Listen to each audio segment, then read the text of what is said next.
मेरा नाम है दामिनी परिहार और आज की क्लास में हम पढ़ने वाले हैं एक महत्वपूर्ण विषय के बारे में। क्योंकि आज पहली क्लास है तो हम सबसे पहले तो थोड़ा सा विषय से परिचित हो जाते हैं कि हमें पढ़ना क्या है। तो हम बेसिकली पढ़ने वाले हैं विज्ञान और प्रौद्योगिकी के बारे में।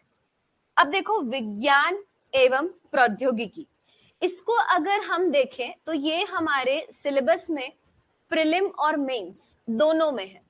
अगर हम प्रीलिम की दृष्टि से देखते हैं तो हम ये पाते हैं कि जो विज्ञान वाला हमारा क्षेत्र है, विज्ञान मतलब क्या होता है, किसी भी क्षेत्र में सिस्टमेटिक या क्रमबद्ध किसी भी विषय वस्तु का अध्ययन विज्ञान के अंतर्गत आता है। और यहाँ पर अगर हम विज्ञान के बेसिस की बात करें तो इसमें हमें कवर करना है जो हमारा एनसीईआरटी है ना। तो एनसीईआरटी में जितने भी हमारे विज्ञान के बेसिक कॉन्सेप्ट है, जिनका अनुप्रयोग या जिनकी जनरल एप्लीकेशन हमें देखने को मिलती है प्रौद्योगिकी में, जैसे कि जिन है ना, अनुवांशिकी, ये बहुत ही बेसिक टॉपिक है हमारे जीव विज्ञान का। बट अगर हम इसे ही प्रौद्योगिकी में देखते हैं तो हम क्या पाते हैं, जीनोम सीक्वेंसिंग, जीनोम एडिटिंग। मतलब क्या कि हमें सबसे पहले तो विज्ञान को समझना है। विज्ञान मतलब कि जो बेसिक हमारा एनसीईआरटी के कॉन्सेप्ट हैं, बायो के, केमिस्ट्री के और फिजिक्स के, इनका बेसिक हमें आना चाहिए ताकि प्रीलिम में कोई फैक्चुअल या एनसीईआरटी से एसोसिएटेड साइंस का कोई नॉर्मल क्वेश्चन भी आए तो वो हमारा गलत ना हो। उसके बाद हम थोड़ा सा ब्रॉडर एस्पेक्ट पे जाएंगे, जिसमें हम विज्ञान के हर अनुप्रयोग का जो प्रौद्योगिकी स्तर पर विकास हुआ है उसको अध्ययन में लेंगे। तो इसी आधार पर अगर हम देखें तो देखो, प्रीलिम के जो हमारा सिलेबस है उसमें मात्र लिखा हुआ है सामान्य विज्ञान।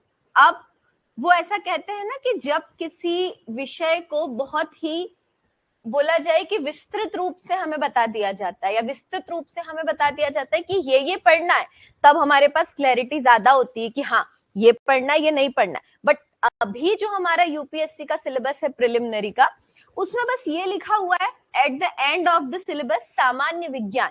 तो अब इसमें हम क्या समझे कि क्या छोड़ना है और क्या हमें पढ़ना है। तो यहाँ पर हमें जरूरत है या हमारे लिए बहुत जरूरी हो जाता है कि हम थोड़ी सी स्मार्ट स्टडी करें और वो टॉपिक्स जो कि हम ये देखें कि प्रिलिमिनरी एग्जाम में रिकरिंग बेसिस पे, मतलब उनकी बहुत ही पुनरावृत्ति हुई है, हम उनको पढ़ें।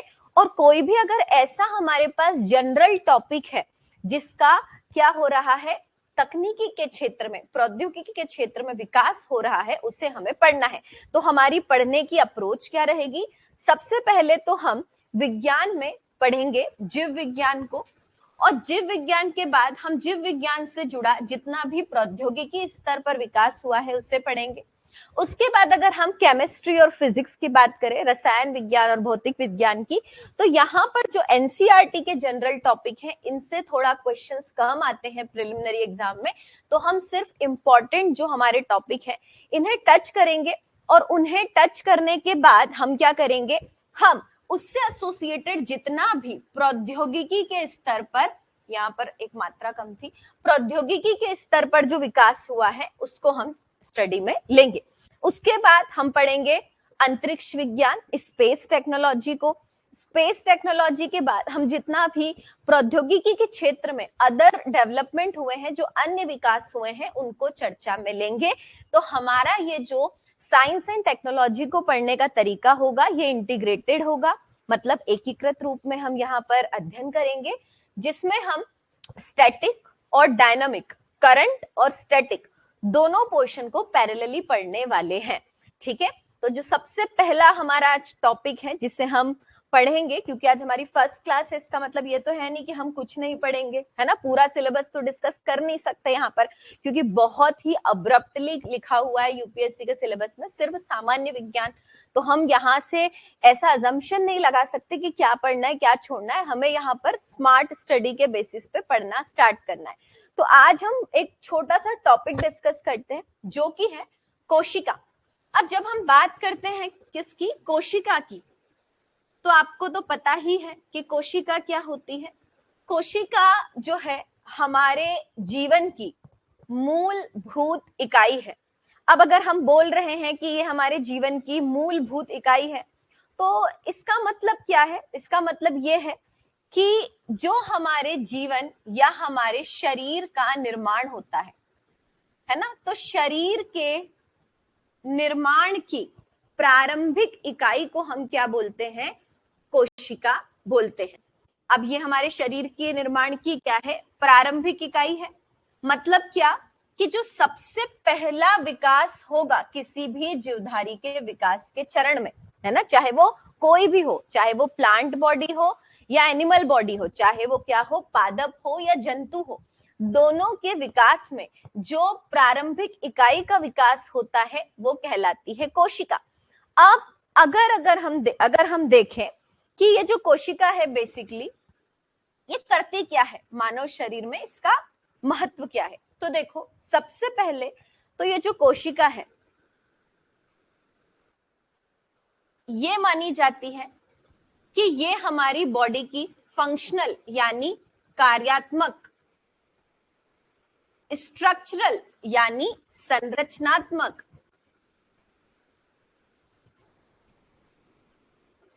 इकाई है। अब संरचनात्मक इकाई कैसे? क्यों? क्योंकि जब सेल्स मिलती है आपस में तो क्या बनता है?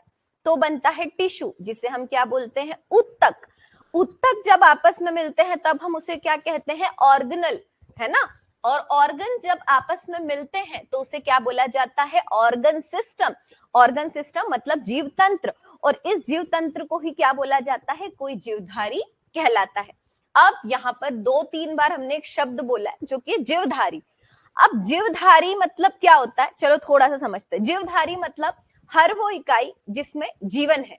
अब जीवन है मतलब क्या? कि वो प्रतिक्रिया करे। जैसे कि बहुत ज्यादा ही गर्मी है इस साल, और इस साल हम इतनी गर्मी अनुभव करते हैं कि बहुत सारे मीम्स भी चलते हैं कि हे हनुमान जी इस बार तो सूरज को निगल ही लो, है ना? मतलब क्या? मतलब ये कि बढ़ते तापमान के प्रति हम प्रतिक्रिया कर रहे हैं। दूसरा, हम ये देख रहे हैं कि जो वृक्ष है वो बहुत ही ज्यादा, उनमें हम सूखापन या पत्ते झड़ने के जो एक चरण होता है वो बहुत ज्यादा हो रहा है। ये भी क्या? ये भी प्रतिक्रिया है। अगर हमने किसी चीज को छुआ, वो बहुत ज्यादा ठंडी है या बहुत ज्यादा गर्म है, तो हम उसको छूने के बाद हमारे सेंसरी ऑर्गन से भी क्या करते हैं? प्रतिक्रिया करते हैं। तो हर वो व्यक्ति जो जीवन के मूलभूत घटकों का संचारण कर सकता है वो जीवधारी कहलाता है, और जो प्रतिक्रिया करता है किसी भी क्रिया के आधार पर वो जीवधारी कहलाता है। ठीक है। अब ये जो हमारी कोशिका है ये कहलाती है कि ये हमारी कार्यात्मक भी और संरचनात्मक इकाई भी है। अब कार्यात्मक क्यों? क्योंकि देखो, हमारे शरीर को चलाने के लिए क्या चाहिए? हमें चाहिए ऊर्जा। क्या चाहिए? ऊर्जा चाहिए। जैसे कि गाड़ी को चलाने के लिए पेट्रोल चाहिए, तो वैसे ही हमारे कोशिका के अंदर बहुत सारे कोशिकांग हैं, और ये कोशिकांग क्या करते हैं? ये कोशिकांग विभिन्न कार्यों का संचालन करते हैं। जैसे कि माइटोकॉन्ड्रिया हमारे शरीर में प्रोटीन की फैक्ट्री की तरह काम करता है और एनर्जी को प्रोडक्शन करता है, मतलब ये ऊर्जा के उत्पादन की इकाई है। ठीक है। तो उसी तरीके से अगर हम अन्य कोशिकांगों को देखें तो वो भी क्या करते हैं? हमारे शरीर में एक महत्वपूर्ण भूमिका निभाते हैं। मतलब हर कोशिकांग का एक क्या है? एक महत्व है हमारे शरीर के अंदर। तो इसी बेसिस पे क्या बोला जाता है कि कोशिका जो है बेसिकली ये हमारे शरीर में कार्यात्मक इकाई है। अब संरचनात्मक इकाई क्यों बोला जा रहा है इसे? तो देखो, संरचनात्मक इकाई बोलने का आधार यह है कि कोशिका जो है ये आपस में मिलती है और क्या बनाती है? उत्तक बनाती है। उत्तक मिलते हैं, क्या बनाते हैं? कोई अंग तंत्र बनाते हैं, और जब बहुत सारे अंग तंत्र मिलते हैं तो उसे क्या बोला जाता है? उसे बोला जाता है जैव तंत्र या जीवधारी। ठीक है। अब इस आधार पर अगर हम देखें तो हमारे शरीर का जो संरचनात्मक विकास होता है, जैसे मानव शरीर की एक संरचना होती है जिसे हम बोलते हैं एनाटॉमी ऑफ बॉडी, है ना, शरीर की संरचना। तो मानव शरीर की अलग होगी, शेर की अलग होगी, बिल्ली की अलग होगी, कुत्ते की अलग होगी। मतलब हर जीवधारी जो कि अलग जीवन वर्ग में आता है उसके संरचना अलग होती है, और इसकी संरचना के निर्माण की जो मूलभूत इकाई है वो भी क्या कहलाती है? कोशिका कहलाती है। अब कोई तो होगा है ना। तो कोई तो होगा जिसने क्या किया होगा, इस कोशिका के बारे में अध्ययन किया होगा। तो सबसे पहले तो हमें क्या पता होना चाहिए कि कोशिका की खोज किसने की। तो कोशिका की खोज की गई किसके द्वारा, रॉबर्ट हुक के द्वारा। किसके द्वारा, रॉबर्ट हुक के द्वारा। बट इन्होंने जो कोशिका की खोज की थी वो कैसी कोशिका थी, वो थी एक मृत कोशिका, है ना, जिसमें इन्होंने स्लाइस ऑफ कॉर्क में इन्होंने क्या देखा था, क्या देखा था इन्होंने, एक स्लाइस ऑफ कॉर्क में इन्होंने मृत कोशिका को देखा था, जिसका जो संरचना है या स्ट्रक्चर जो था वो मधुमक्खी के छत्ते के समान था, मतलब हनी कॉम्ब की तरह के स्ट्रक्चर में इन्होंने पहली बार कोशिका को देखा। और ये जो स्ट्रक्चर था, इसी के बेसिस पे इन्होंने बोला कि ये क्या है, ये है सेल्यूला। क्या बोला इसे, कि ये सेल्यूला जैसा स्ट्रक्चर है, और इसे ही बाद में सेल और हिंदी में क्या बोला गया, कोशिका बोला गया। जबकि जब हम बात करते हैं जीवित कोशिका की, कि किसने जीवित कोशिका की खोज की, तो जीवित कोशिका का की खोज का श्रेय जाता है ल्यूवेन हॉक को। किसे जाता है, तो याद रखेंगे कि जीवित कोशिका का जो खोज है उसकी खोज का श्रेय जाता है ल्यूवेन हॉक जी को, याद रखेंगे। और इन्होंने ये जीवित कोशिका किसमें देखी थी वो भी याद रखेंगे। तो इन्होंने जो तालाब का पानी है ना, ल्यूवेन हॉक ने पॉन्ड वाटर, है ना, जो पॉन्ड का वाटर है, पॉन्ड वाटर में इन्होंने क्या किया था, जीवित कोशिका की खोज की थी। तो पहला याद रखेंगे कि मृत कोशिका की खोज किसने की, तो मृत कोशिका की खोज का श्रेय किसे जाता है, मृत कोशिका की जो आपकी है उसकी खोज का श्रेय जाता है रॉबर्ट हुक को, जिन्होंने 1665 में मृत कोशिका की खोज की थी। और कोशिका की खोज का श्रेय भी उन्हें ही दिया जाता है बेसिकली, जबकि जीवित कोशिका की खोज की थी ल्यूवेन हॉक ने। अगर हम कोशिका के बारे में अध्ययन कर रहे हैं तो कोशिका का जो अध्ययन है इसे बोला जाता है साइटोलॉजी। क्या बोला जाता है इसे, साइटोलॉजी बोला जाता है। चूंकि आज हमारी फर्स्ट क्लास है तो हम कुछ बेसिक कॉन्सेप्ट ही डिस्कस करेंगे, जैसे जैसे क्लास आगे की और प्रोसीड होगी we will take complex topics also, ठीक है। तो अभी हमने क्या पढ़ा है, अभी हमने सिर्फ इतना पढ़ा है कि मानव शरीर जो है ये कोशिकाओं से मिलकर बना होता है, जीवन की मूलभूत इकाई है, संरचनात्मक और कार्यात्मक इकाई है। इसकी खोज 1665 में रॉबर्ट हुक द्वारा की गई, जो कि मृत कोशिका थी, जिसे उन्होंने कॉर्क स्लाइस में देखा था, और ये मृत कोशिका थी। जीवित कोशिका की खोज की गई ल्यूवेन हॉक जी द्वारा, जो कि उन्होंने पॉन्ड वाटर में देखा था। अब अगर हम देखें कि ये कोशिका होती कैसी है, इसके स्ट्रक्चर की बात करें, है ना, देखो जो हम आज टॉपिक पढ़ रहे हैं ना कोशिका, आप में से बहुत से लोगों को लग रहा होगा अरे ये तो बहुत इजी टॉपिक है, हमने तो 9th में पढ़ा था। बट देखो कि जो पढ़ा था उसी पर बेस हमें टेक्नोलॉजी पढ़ना है, जैसे कि सेल्यूलर जो एडिटिंग है, जीनोम एडिटिंग है, जीनोम सीक्वेंसिंग है, बायोटेक्नोलॉजी के एस्पेक्ट है। तो इसीलिए भले आपने पहले पढ़ा हो नहीं पढ़ा हो, आज जो हमारी बेसिक कॉन्सेप्ट की फर्स्ट क्लास है आप इसमें पूर्ण रूप से ध्यान देंगे। देखो, तो जब हम कोशिका की बात करते हैं तो कोशिका में बहुत सारे कोशिकांग होते हैं, और कोशिका का जो स्ट्रक्चर है, इसकी जो संरचना है, कोई निश्चित इसका आकार नहीं होता।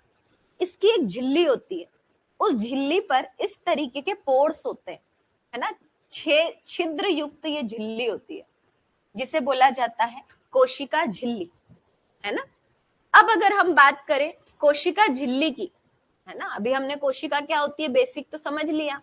अब हम कोशिका के एक एक कोशिकांग को समझेंगे तो ओवरऑल कोशिका का महत्व क्या है मानव जीवन में या मानव शरीर में या किसी भी जीवधारी के शरीर में, वो समझ पाएंगे। तो जो हमने पहला कोशिकांग लिया है वो है हमारा कोशिका झिल्ली। अब देखो ये कोशिका झिल्ली है क्या, ये कोशिका झिल्ली बेसिकली कोशिका का जो बाहरी आवरण है उसे बोला जाता है झिल्ली। झिल्ली मतलब एक तरीके की परत किसी चीज पे।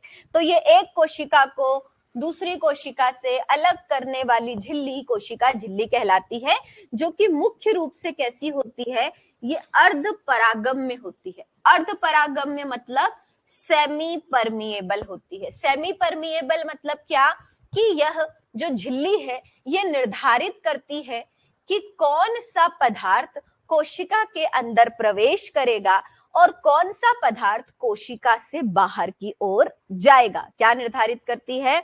ये जो सेल मेम्ब्रेन है, कोशिका झिल्ली है, ये निर्धारित करती है कि कौन सा पदार्थ कोशिका के अंदर आएगा और कौन सा पदार्थ कोशिका से बाहर जाएगा। मतलब ये पदार्थों के संचरण का नियमन करने का काम करती है। क्या करती है?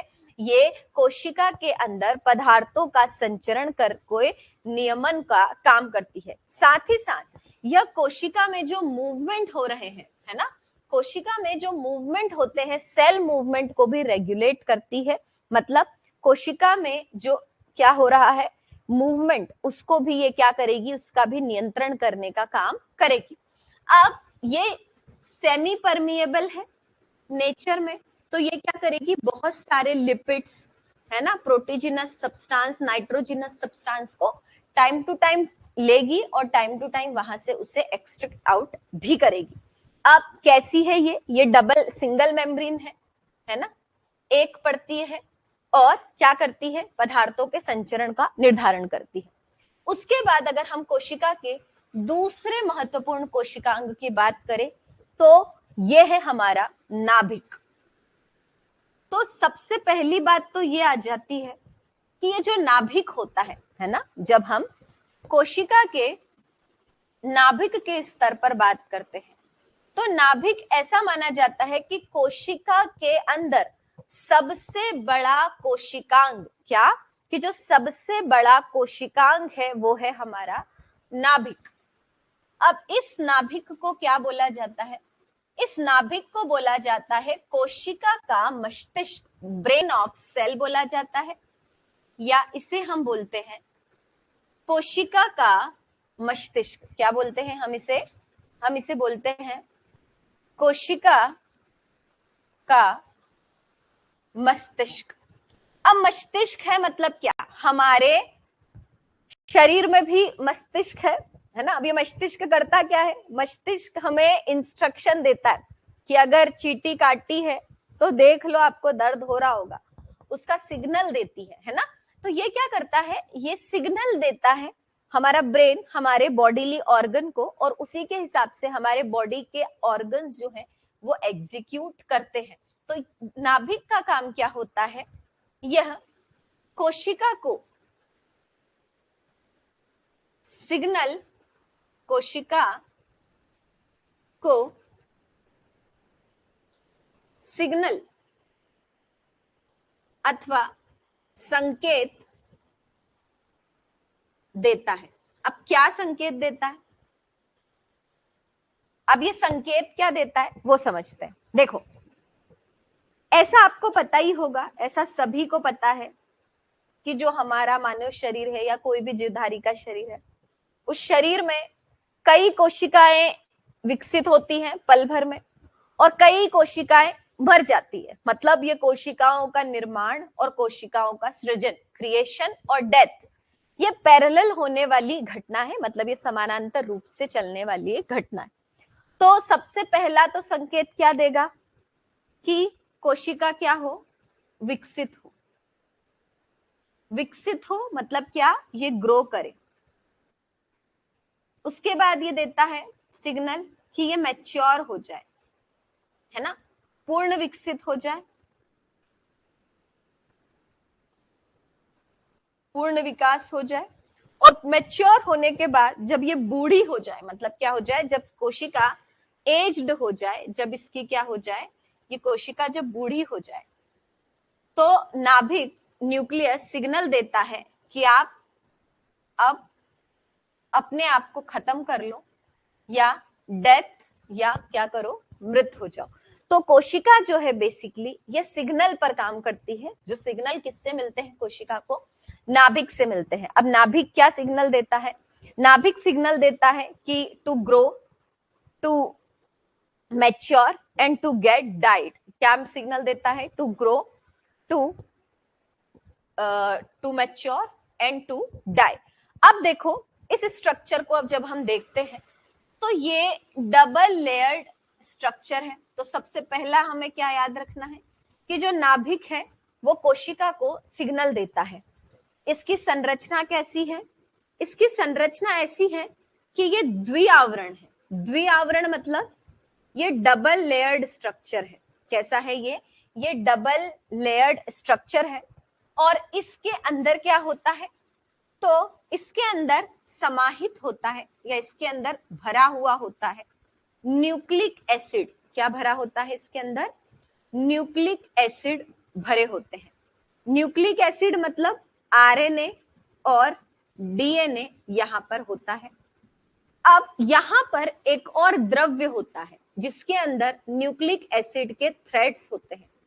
तो इसके अंदर जो द्रव्य होता है उसे बोला जाता है न्यूक्लियोप्लाज्म। क्या बोला जाता है इसे न्यूक्लियोप्लाज्म बोला जाता है। तो फिर से सुनेंगे कि कोशिका का जो दिमाग है जो क्या बोलता है कोशिका को कि भाई विकसित हो जाओ, भाई अब बड़े हो गए, मैच्योर हो जाओ, बूढ़े हो गए, मर जाओ, ऐसी सिग्नल देता है। तो कोशिका का जो सिग्नल वाला सेंटर है वो ब्रेन है, वो नाभिक है। तो बोला जाता है, बहुत ही बेसिक सा क्वेश्चन आपसे प्रिलिमिनरी एग्जाम में स्टेटमेंट पूछ लिया जा सकता है कि माइटोकॉन्ड्रियाटिक रीजन है ना, माइटोकॉन्ड्रिया का जो स्थल है वो कोशिका का मस्तिष्क केंद्र कहलाता है। तो क्या ये जो मैंने अभी कथन बोला ये सही है या गलत? आप खुद देखें कि जब हम बात कर रहे हैं कि कोशिका का जो मस्तिष्क है वो क्या है? नाभिक है। तो माइटोकॉन्ड्रिया तो हो नहीं सकता। माइटोकॉन्ड्रिया क्या है? माइटोकॉन्ड्रिया बेसिकली कोशिका का शक्ति स्थल है, शक्ति केंद्र है कोशिका का। तो याद रखेंगे कि जो कोशिका है इसके नाभिक को क्या बोला जाता है? ये मस्तिष्क कहलाता है कोशिका का। और ये कोशिका को सिग्नल देता है कि कोशिका विकास करे, अपना पूर्ण विकास कर ले। पूर्ण विकास के उपरांत ये क्या हो? मृत हो जाए, जब ये एज्ड सेल में कन्वर्ट हो जाए। ये कैसा स्ट्रक्चर है? तो ये कोशिका के अंदर जो सबसे बड़ा संरचनात्मक घटक है वो कहलाता है नाभिक। तो आपसे प्रीलिम में एक स्टेटमेंट ये भी पूछा जा सकता है कि कोशिका के अंतर्गत सबसे बड़ा कोशिकांग संरचना या कोशिकांग की संरचना उसका नाभिक कहलाता है। क्या कहलाता है? नाभिक कहलाता है। तो याद रखेंगे कि जो कोशिका है बेसिकली इसका सबसे बड़ा जो सेल्यूलर ऑर्गेनल है, कोशिकांग है, ये नाभिक है, जिसके अंतर्गत एक द्रव्य भरा होता है। इस द्रव्य को क्या बोला जाता है? इस द्रव्य को बोला जाता है न्यूक्लियोप्लाज्म। क्या बोला जाता है? इस द्रव्य को न्यूक्लियोप्लाज्म बोला जाता है। ये न्यूक्लियोप्लाज्म जो है बेसिकली ये नाभिक के अंदर एक द्रव्य है जो कि दोहरे आवरण से घिरा होता है। तो याद रखेंगे कि जो नाभिक है ये डबल मेम्ब्रेन ऑर्गेनल है और फुल्ली डेवलप्ड ऑर्गेनल है। इस न्यूक्लियोप्लाज्म के अंदर होते हैं न्यूक्लिक एसिड। क्या होते हैं? तो इस न्यूक्लियोप्लाज्म वाले रीजन में होते हैं न्यूक्लिक एसिड जो कि है बेसिकली आरएनए और डीएनए। आरएनए मतलब राइबोन्यूक्लिक एसिड और डीएनए मतलब डाइऑक्सी राइबोन्यूक्लिक एसिड, जो कि हम बहुत ही डिटेल में हमारी आने वाली क्लास में पढ़ेंगे। अब जब भी हम बात करते हैं ब्रेन ऑफ सेल की, है ना, तो ये जो नाभिक वाला क्षेत्र है आपका, ये क्या करता है? ये कोशिका को तो सिग्नल देता ही है, साथ ही साथ जितने भी हमारे सेल्यूलर ऑर्गेनल है इन्हें भी क्या देता है? इन्हें सिग्नल देता है या इन्हें रेगुलेट करता है कि किस तरीके से उनका मूवमेंट हो रहा है। अब देखो यहां पर क्या होता है, बेसिकली राइबोसोम्स का यहाँ पर स्टोरेज भी देखा जाता है। और ये क्या करता है? ये सेल्यूलर रिप्रोडक्शन को भी इंश्योर करता है। मतलब क्या? सेल्यूलर रिप्रोडक्शन मतलब कि एक सेल जो है उससे दो सेल बने, है ना, सेल डिवाइड हो। ये सारे सिग्नल भेजने का काम कौन करता है? कोशिका का नाभिक करता है। अब कोशिका में अभी हमने जो एक स्ट्रक्चर जो सबसे पहले देखा था वो था हमारा कोशिका झिल्ली, जो कि अर्धपारगम्य झिल्ली थी, जो कि निर्धारित करती थी कि पदार्थों का संचरण किस प्रकार से कोशिका में होगा। उसके बाद हमने सबसे बड़ा कोशिकांग देखा जो कि है नाभिक, जो कि क्या करता है? जो बेसिकली कोशिका को सिग्नल देता है कि कोशिका कब ग्रो हो, कब वो मैच्योर हो और कब वो डाई करे। अब उसके बाद कोशिका में जो सेकंड बड़ा कोशिकांग आता है, दूसरा बड़ा कोशिकांग, इसे बोला जाता है माइटोकॉन्ड्रिया। क्या बोला जाता है इसे? इसे माइटोकॉन्ड्रिया बोला जाता है, जो कि कुछ इस तरीके का स्ट्रक्चर होता है ना। माइटोकॉन्ड्रिया जो है, प्रिलिमिनरी एग्जाम में माइटोकॉन्ड्रिया से 2-3 बार रिपीटेड क्वेश्चन आए हैं, है ना। तो कुछ इस तरीके का जो स्ट्रक्चर होता है मैट्रिक्स के फॉर्म में, है ना, जिसमें 2 जो लेयर होती है, इसे बोला जाता है क्रिस्टे। क्या बोला जाता है? क्रिस्टे बोला जाता है। और ये एक मैट्रिक्स का फॉर्म होता है। अब यहां पर क्या होते हैं, छोटे छोटे जो आपके मैट्रिक्स बने हुए हैं, इन मैट्रिक्स के अंदर होता है प्रोटीन का संश्लेषण। क्या होता है यहाँ पर? प्रोटीन का संश्लेषण यहाँ पर पूर्ण किया जाता है। तो सबसे पहले तो याद रखेंगे कि जो कोशिका है, कोशिका में प्रोटीन का संश्लेषण होता है और प्रोटीन के संश्लेषण के उपरांत ही कोशिका को मिलती है एनर्जी, जैसे कि खाना खाने और पानी पीने के बाद हमारे शरीर को मिलती है एनर्जी। और गर्मी के मौसम में तो डिहाइड्रेशन होता रहता है, तो बहुत ज्यादा पानी भी लगता है, ठीक है। तो पानी को जब हम पीते हैं तो भी हमें बहुत सारे मिनरल्स हमारी बॉडी में आते हैं, तो भी हमें मिलती है एनर्जी।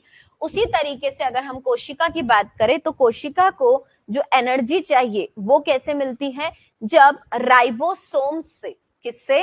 राइबोसोम्स, जो कि अभी हम पढ़ने वाले हैं। ये क्या है? राइबोसोम्स से हम प्रोटीन का संश्लेषण करते हैं। क्या करते हैं?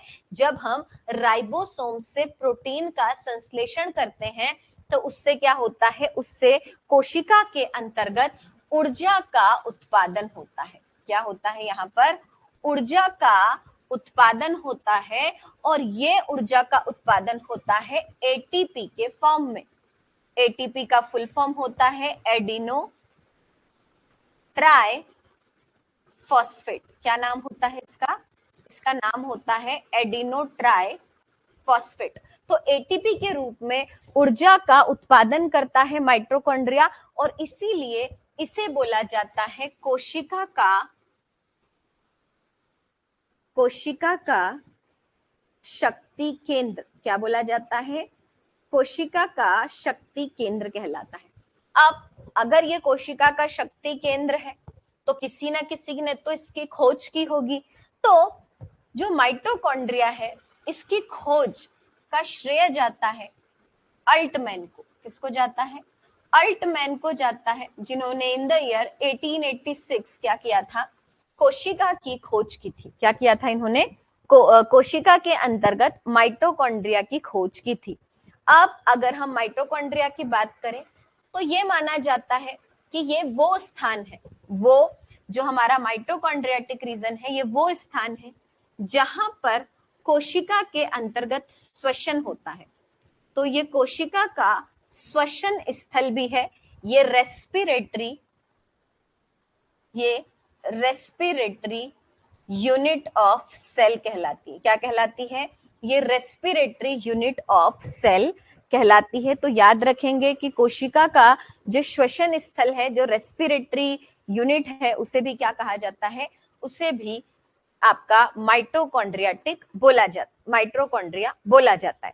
अब देखो, ये जो आपका माइटोकॉन्ड्रिया है, बेसिकली ये केवल यूकार्योटिक कोशिकाओं में पाया जाता है। अब मैंने एक नया वर्ड बोला है। क्या बोला है? कि ये जो माइटोकॉन्ड्रिया है, ये केवल यूकार्योटिक सेल में पाया जाता है। तो अब आप सोचो कि मैडम कि यूकार्योटिक सेल क्या है?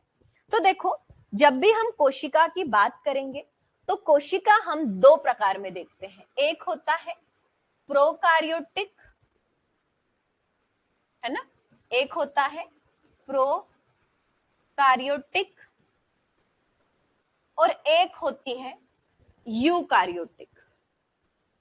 अब जब हम बात करते हैं प्रोकार्योटिक की, तो प्रो मतलब प्री, जैसे कि हमारी यूपीएससी की परीक्षा में 3 चरण है, तो जो प्रारंभिक चरण है उसे क्या बोला जाता है?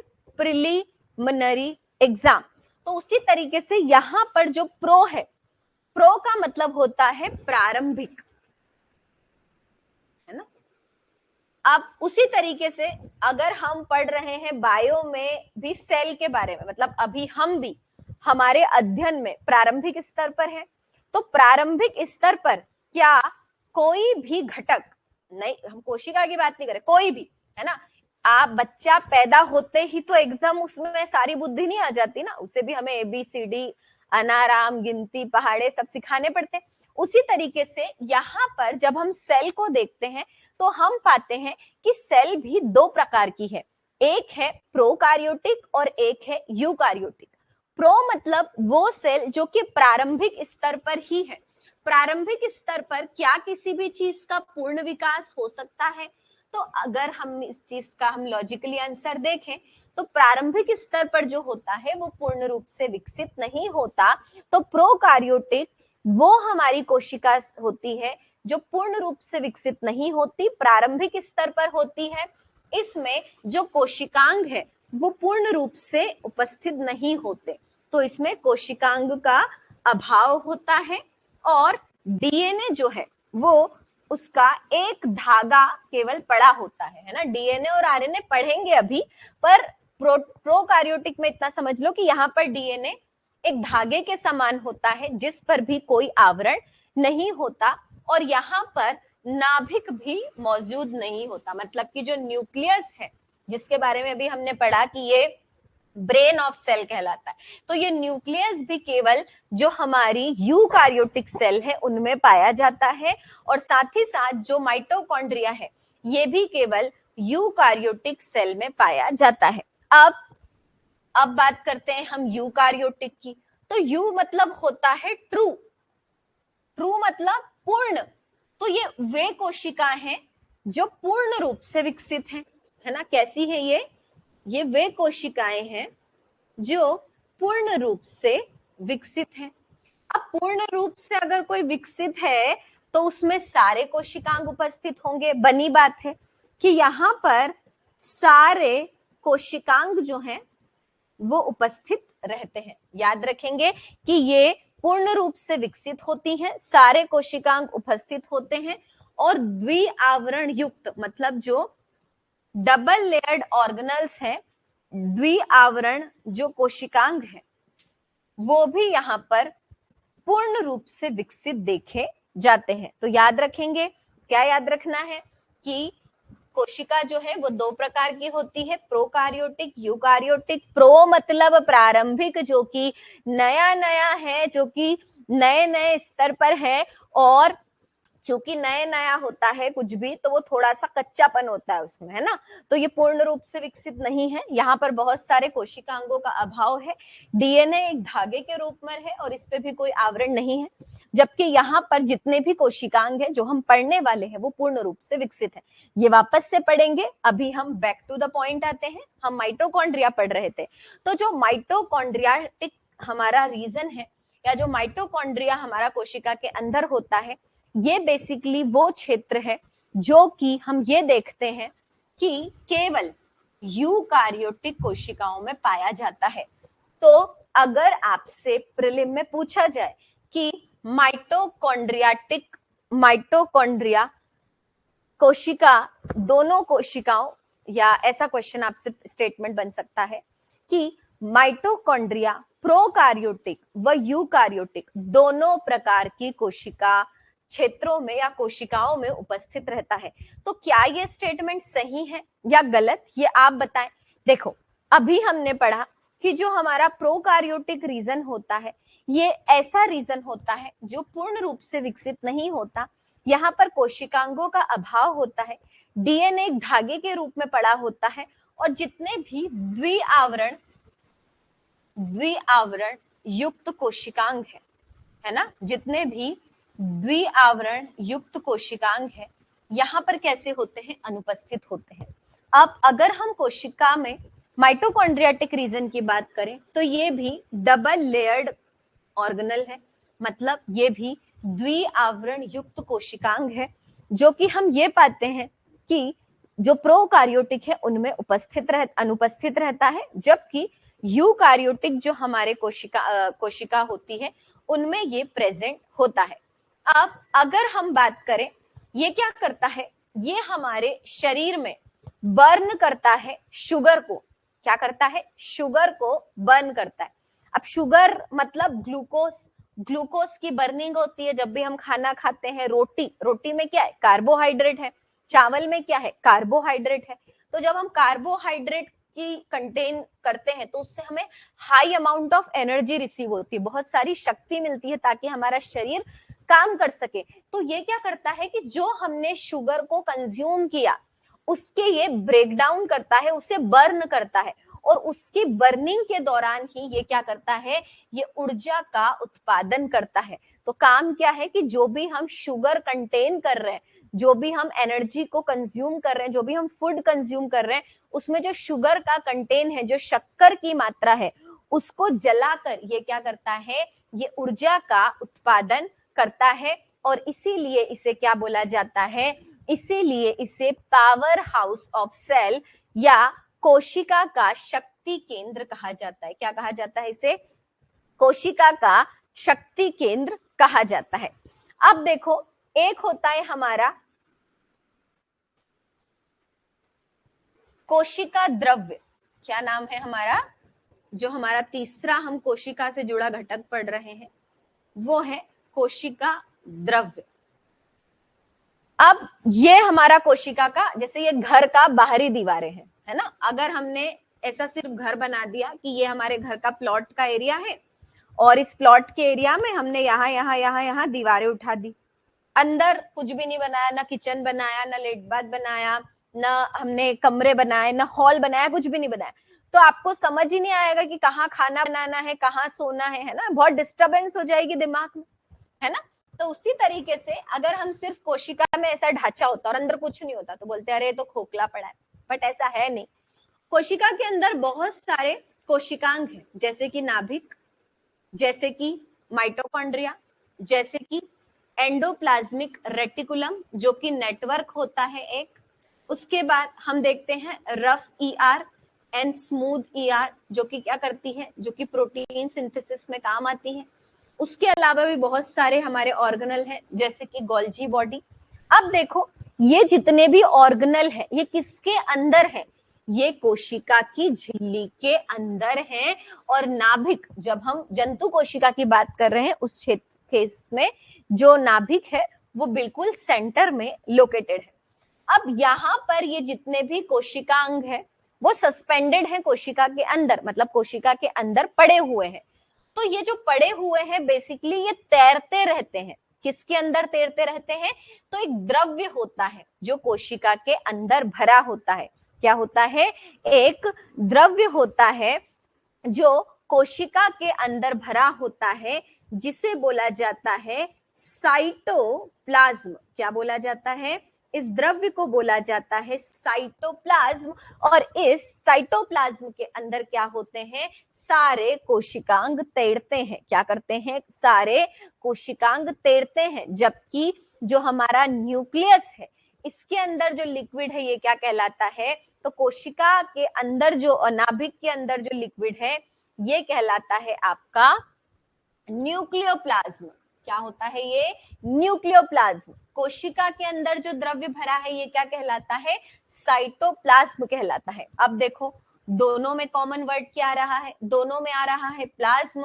तो प्लाज्म मतलब जो कि प्लाज्मा से बना हो। प्लाज्मा मतलब वो एक ऐसा द्रव्य जिसमें 90% वाटर होता है, 7% सॉल्ट होता है, 7% प्रोटीन होता है, 3% 0.2 पॉइंट समथिंग परसेंट आपका सॉल्ट होता है, और अदर सब्सटेंस होते हैं 0.27% में। और इसी तरीके से जो साइटोप्लाज्म है ये कोशिका के अंदर पाया जाने वाला द्रव्य है, और जो न्यूक्लियोप्लाज्म है ये नाभिक के अंदर पाया जाने वाला आपका द्रव्य कहलाता है।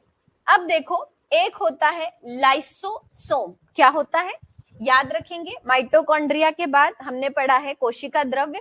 तो कोशिका द्रव्य से बस इतना याद रखना है कि एक ऐसा द्रव्य है जिसके अंदर क्या होता है? जितने भी कोशिकांग हैं ये पढ़े रहते हैं, है ना। बहुत ज्यादा डिटेलिंग में नहीं जाना है हमें, बस इतना याद रखना है कि वो द्रव्य जिसके अंदर सभी कोशिकांग क्या होते हैं? पढ़े रहते हैं, उन्हें बोला जाता है कोशिका द्रव्य। और उसके बाद आता है हमारा गोल्जी एपेरेटस या हम बात करें तो पहले पढ़ लेते हैं लाइसोसोम को। क्या बोला जाता है? लाइसोसोम। याद रखेंगे कि जो हमारा नेक्स्ट कोशिकांग है इसका नाम है लाइसोसोम। तो ये जो लाइसोसोम है इसे बोला जाता है आत्मघाती थैली। क्या बोला जाता है इसे? आत्मघाती थैली बोला जाता है। क्यों बोला जाता है? देखो, एक सेल डेवलप हुई है ना, जैसे आज एक मानव का जन्म हुआ, तो क्या वो मानव हमेशा जवान रहेगा? क्या वो मानव हमेशा बच्चा रहेगा? नहीं। विकास और परिवर्तन ये संसार के दो नियम है। तो वो बड़ा बच्चा पैदा हुआ है तो क्या होगा? बड़ा होगा, चलना सीखेगा, फिर बूढ़ा हो जाएगा। बूढ़ा होने के बाद उसकी बॉडी ऑर्गन्स की कैपेसिटी कम हो जाएगी। कैपेसिटी कम होने के बाद एक ना एक दिन उसकी डेथ हो जाएगी। तो जैसे जन्म और मरण तो क्या है? दो पहिए हैं। तो उसी तरीके से सेल जो है वो मरती है। हमारे जो शरीर हमारा कमजोर होता है, जैसे जैसे हमारी उम्र बढ़ती है हमारा शरीर कमजोर होता है। तो मुख्य रूप से हमारा शरीर कमजोर नहीं होता, हमारी जो सेल्स हैं ये कमजोर होने लग जाती हैं, जिसे हम बोलते हैं एज्ड सेलिंग, या क्या बोलते हैं हम कि हमारी बॉडी में जो सेल है उनकी एफिशिएंसी अब कम होती जा रही है। जैसे बूढ़ा व्यक्ति कम खाना खाता है। रीजन क्या है? रीजन ये है कि जो डाइजेस्टिव ऑर्गन है उनकी कैपेसिटी रिड्यूस हो जाती है, उनकी क्षमता कम हो जाती है, मूवमेंट कम हो जाता है। क्यों? क्योंकि जो मसल मास है उसकी जो पावर है वो कम हो जाती है। तो उसी तरीके से क्या होता है कि सेल में भी बहुत सारी सेल ऐसी हो जाती हैं जो कि जिनकी कार्य क्षमता है, उनकी जो क्रियाशीलता है वो कम हो जाती है। और जब क्रियाशीलता कम हो जाती है तो लाइसोसोम क्या करता है? इनका भंजन कर लेता है या इनको खा लेता है, मतलब ये कोशिका को पचा लेता है। तो जब ये कोशिका को खा ले, कोशिका को पचा ले, उसका भंजन कर ले, तो उस क्षेत्र को क्या बोला जाएगा? उसे बोला जाएगा कोशिका की क्या? कोशिका की आत्मघाती थैली या सुसाइड बैग ऑफ सेल। क्या बोला जाएगा इसे? इसे बोला जाएगा सुसाइड बैग ऑफ सेल। और ये क्या करता है? ये बेसिकली वाटर डिस्पोजल सिस्टम होता है सेल का। क्या होता है ये सेल का वाटर डिस्पोजल, ये जल का जो निपटान है वह स्थल कहलाता है जल निपटान स्थल, या वाटर डिस्पोजल साइट कहलाती है किसकी? सेल की। वाटर डिस्पोजल साइट को हम क्या बोलते हैं? लाइसोसोम बोलते हैं। अब एक होता है आपका सेल वॉल। अब देखो, सेल वॉल जो है बेसिकली, इससे आपका जो क्वेश्चन है प्रीवियस ईयर क्वेश्चन वो ये है कि cell wall is a structure which present, cell wall is a, Hindi में बोलते हैं कि सेल वॉल वह कोशिकांग है जो मुख्य रूप से जंतु व पादप दोनों प्रकार की कोशिकाओं में उपस्थित रहता है। तो अब ये स्टेटमेंट सही है या गलत, इसे समझते हैं। देखो, सेल वॉल जो होता है बेसिकली ये एक बहुत थिक दीवार की तरह काम करता है। और ये बहुत थिक दीवार जो है बेसिकली ये हम किन में देखते हैं? ये हम देखते हैं पेड़ और पौधों में। तो सेल वॉल बेसिकली पाई जाती है प्लांट सेल में, ये एनिमल सेल में एब्सेंट रहती है। किसमें एब्सेंट रहती है? एनिमल सेल में एब्सेंट रहती है। और ये क्या करती है? ये टर्जिटी है ना को प्रोवाइड करती है। मतलब क्या कि किसी भी प्रकार की हवा चली तो पेड़, जैसे हवा चलती है तो हम हिलते डुलते हैं, है ना। हो सकता है कि हम अपनी प्लेस से अंदर, मतलब हम जहाँ खड़े हैं वहां से अंदर आ जाए, रूम में आ जाए कि आंधी चल रही है, बट पेड़ तो चल नहीं सकता ना, पेड़ सिर्फ मूवमेंट कर सकता है अपनी जगह पर। तो ये क्या करता है? ये किसी भी प्रकार के मैकेनिकल शॉक और इंजरी से, किसी भी प्रकार के क्या मैकेनिकल शॉक और इंजरी से क्या करता है? जो हमारी प्लांट सेल है या जो हमारा स्ट्रक्चर है प्लांट और ट्री का, इनको बचाने का काम करता है। तो याद रखेंगे कि सेल वॉल जो है बेसिकली ऐसा स्ट्रक्चर है कोशिका में या कोशिका के अंदर एक ऐसा घटक है जो कि मुख्य रूप से किसमें होता है? मुख्य रूप से पादप कोशिकाओं में पाया जाता है, जबकि जंतु कोशिका में ये जो घटक है ये अनुपस्थित रहता है। तो कौन अनुपस्थित रहता है? प्लांट सेल में उपस्थित रहता है आपका सेल वॉल, जबकि ये जो हमारी एनिमल सेल होती है, एनिमल सेल में कैसा होता है ये एनिमल सेल में आपका एब्सेंट रहता है। अब एक होता है राइबोसोम।